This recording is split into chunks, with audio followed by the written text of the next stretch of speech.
Hey, what's up, everybody? BDF44 coming at you with another video. All right, so game 3 of the Western Conference Finals is in the books. 109-100. Golden State Warriors take game 3 and go up 3-0 on the series, with an opportunity to close them out in Dallas in a day and a half. So this is a really serious situation for the Dallas Mavericks, man. We know what the problem is. We've been talking about it for about 2 days now. And it's rebounding. It starts and ends there for them. They cannot be themselves in terms of how they shoot the ball with their inefficiency, and have the rebounding struggles against a team like Golden State that just got some really nice performances out of some very key players tonight. Steph Curry with 31 and 11 assists. Which is just spectacular. He played so loose tonight. He was letting it fly. He had his swagger about himself tonight. He looked about as confident as I've seen him ever, maybe. I mean, he looked like he was going to strike with a purpose. His legs were underneath him, and his jump shot was just spectacular, man. He's Steph Curry, the best to ever shoot the ball. So, you were able to see his gifts on display tonight. Andrew Wiggins was also spectacular. What stood out for me was 6 offensive rebounds. He led the team in offensive rebounds. 27 points, a double-double, hit the glass hard. So you just love what you saw out of Wiggy. I call him Wiggy. If anybody's wondering, that's not disrespectful. I've been calling him Wiggy since he was drafted. It's just what it is.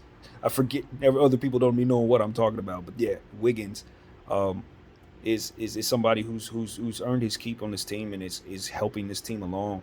And they're going to need him because Otto Porter went down with a foot injury that's non-contact, so I'm concerned about him.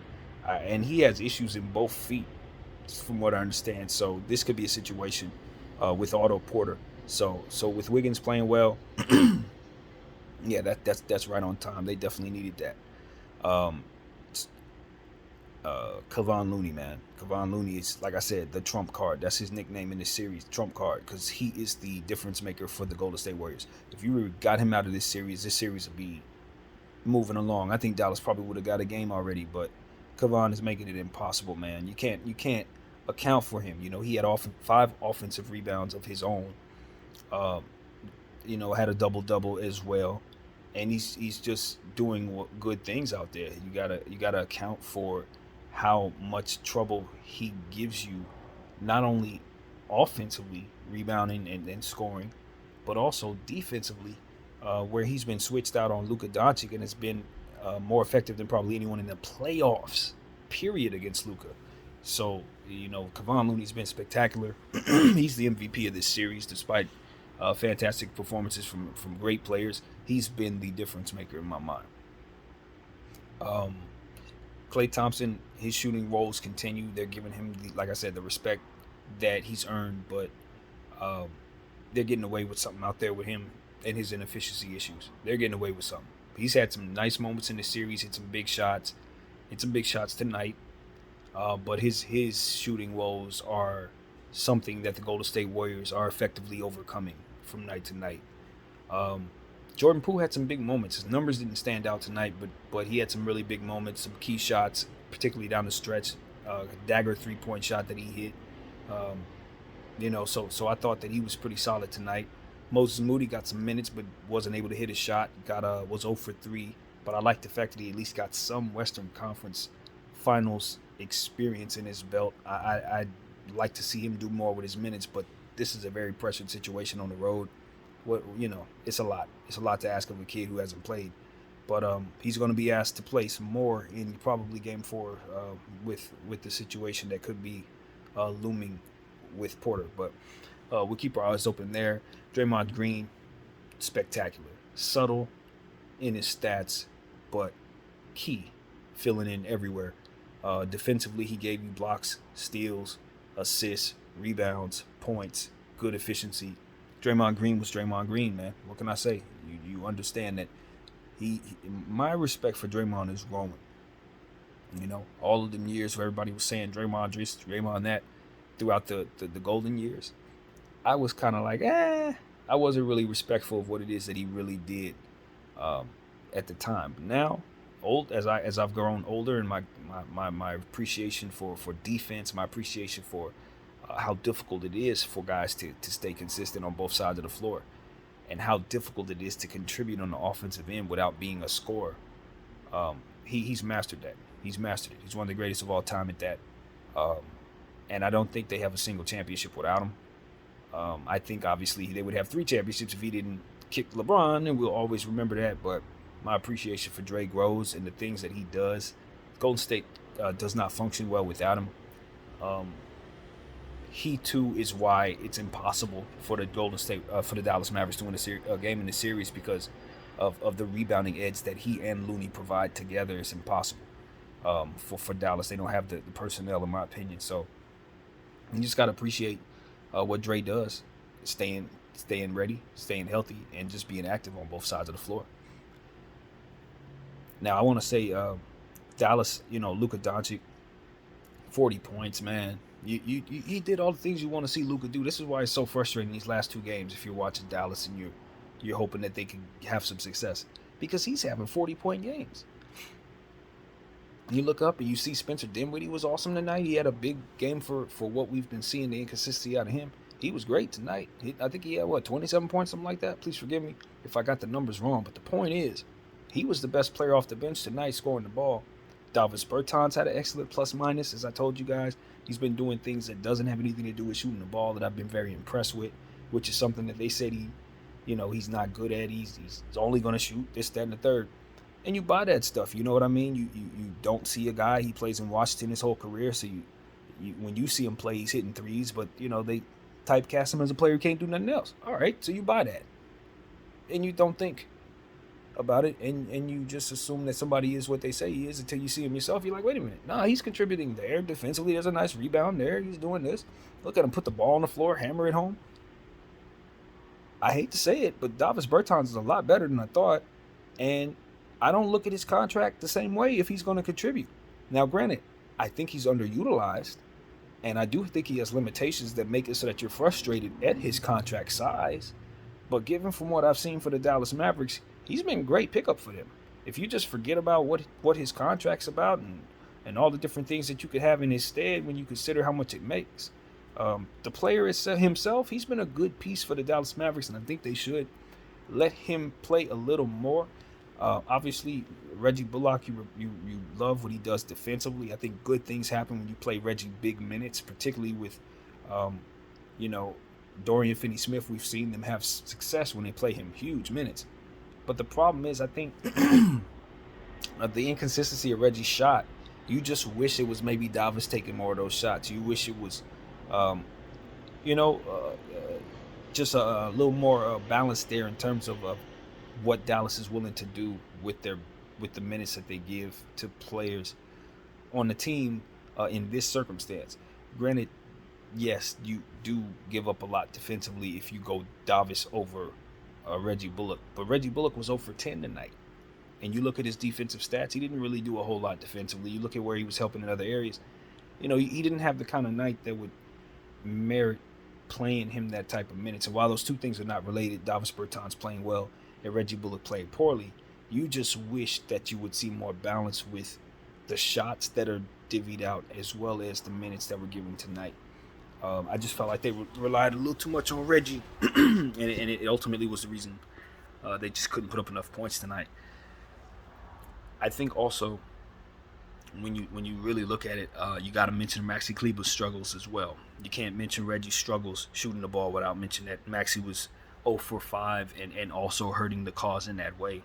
Those guys just don't give me enough defensively for me to be able to put up with their shooting woes in this situation where you have such limited options.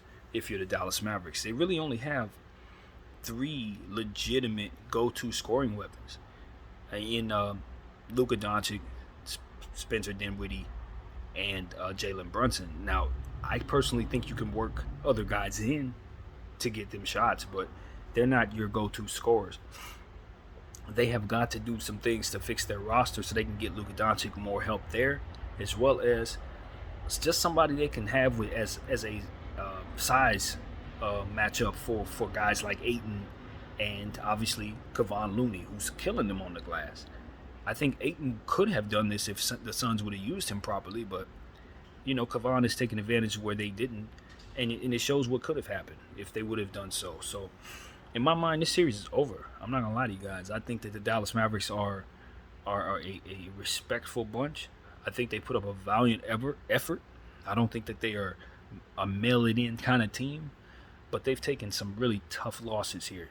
These last two games where they've done enough, but just don't have enough. You understand what I'm saying? It's like they did all the effort things right. They attacked, they tried, they played defense. I saw Luka Doncic sit in the chair a little bit tonight trying to play D. They just don't have that rim protection and that rebounder. That's that person that they can put in front of a Kevon Looney and box him off the glass. Or that secondary person that they can put on Draymond while this is happening at the same time. They just don't have the personnel. So, and not only that, but I think they've settled for the three a little too much. You look at the Golden State Warriors, you say they've balanced it out well. They've attacked the paint while still having that three-point edge. You can be a three-point shooting team, but you can't live and die from behind the arc. Because if that three isn't falling and you can't audible out of it, you just assume a loss. Like, that can't be what you live and die on if you're a championship caliber team. Golden State understands that, and they make sure that they attack that paint, and they make sure that they limit their three-point attempts. So it's working. It's working. Golden State game plan is working. Dallas doesn't have anything to do to throw at it, and that's pretty much what we're seeing.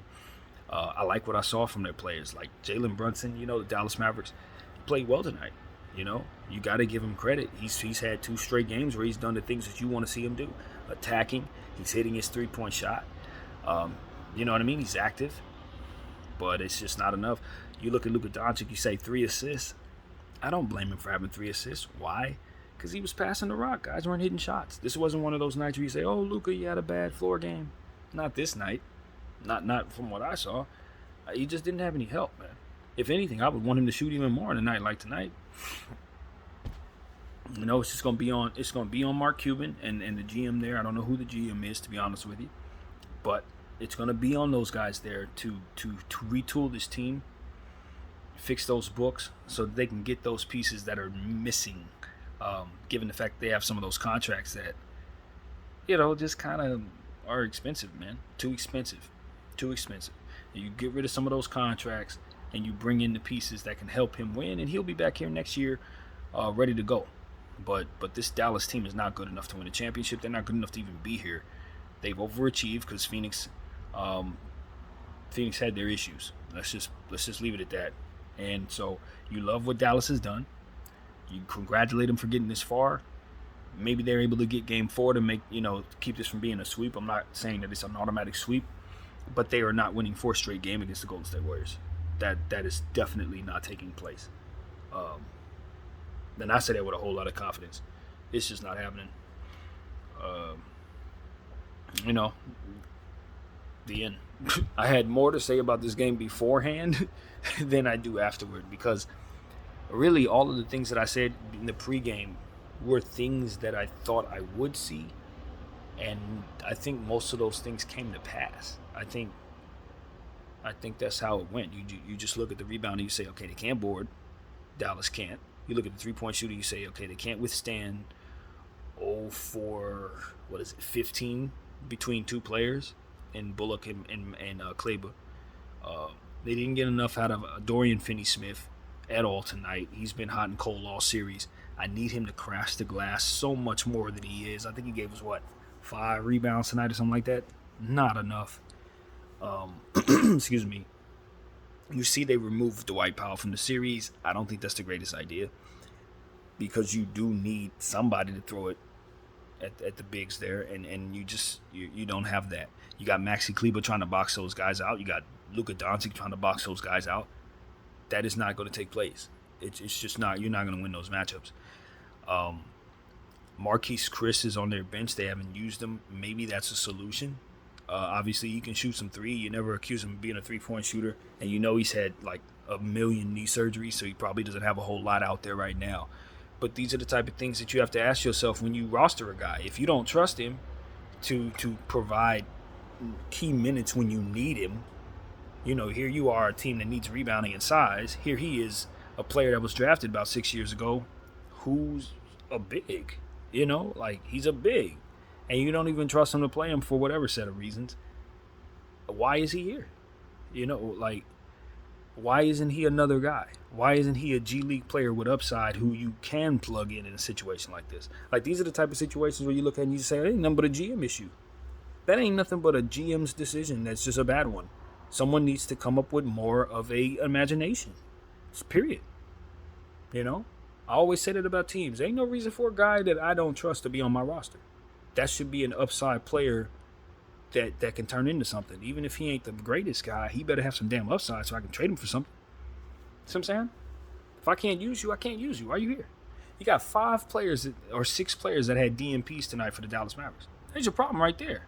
You're relying too much on Reggie Bullock. Reggie Bullock was having a 0 for 10 night. He needed to be sitting down. And you needed to have somebody else out there running around. Period. Now, granted, do they have some people missing? Of course. We're talking about Tim Hardaway Jr., big-time player. Probably would have gave him about 35 points tonight. I get it. They're down something serious. But is he going to be the difference in beating Golden State? Nah, he ain't helping you on offensive boards. He's not boxing out Kevon Looney. You know what I'm saying? So it's like Dallas's problems didn't start with the players not running around doing things properly tonight. Nah, hell no. Their problems start with their GM and how they put this team together. Period. Got Trey Burke back there. Why do I have Trey Burke on my team? I got 100 ball handlers. You got Spencer Dinwiddie, you got Luka Doncic, you got Jalen Brunson. Why in the hell do I have Trey Burke on the back of my bench? I can't even use him. And then you got another guy like Frank Ntilikina. That's another guard I can't use. He's a non-shooting guard. What the hell? These are the problems with the Dallas Mavericks. Nothing went wrong. There's nothing wrong with Jason Kidd. It's just they don't have nobody that they could put down there on Kevon Looney. And the reason that is the case is because they're playing Davis Bertans $1 trillion. They're paying Tim Hardaway $1 trillion. They held on to Dwight Powell for 1 million years when they can't use him. They got a couple players on the back of their bench that they don't trust to use at all. And it's just there you are. That's your problem. You're not good enough. You're going up against a team that doesn't have that issue. They run 10 deep. You look at the Boston Celtics, they run 12 deep. Look at the Miami Heat, 12 deep. The end. So that's what I see there, you guys. I'm not mad at Dallas. I think they've overachieved. Hell, when you consider how little they've had, you understand how great Luka is and how fantastic Jalen Brunson has turned into to being. There's nothing wrong here. It's just they've gone as far as they can go. That's just it. So I expect Golden State to close this out. You know what I mean? Maybe Dallas, like I said, maybe Dallas will win Game 4. I'm not gonna rule that out. But this series is a wrap, man. It's a wrap. So that's what I gotta say. That is literally it, man. I appreciate everybody watching BDF 44. Of course, we're gonna keep on following these playoffs. And yeah, I'm out, man. There ain't nothing left to it. BDF 44. Peace.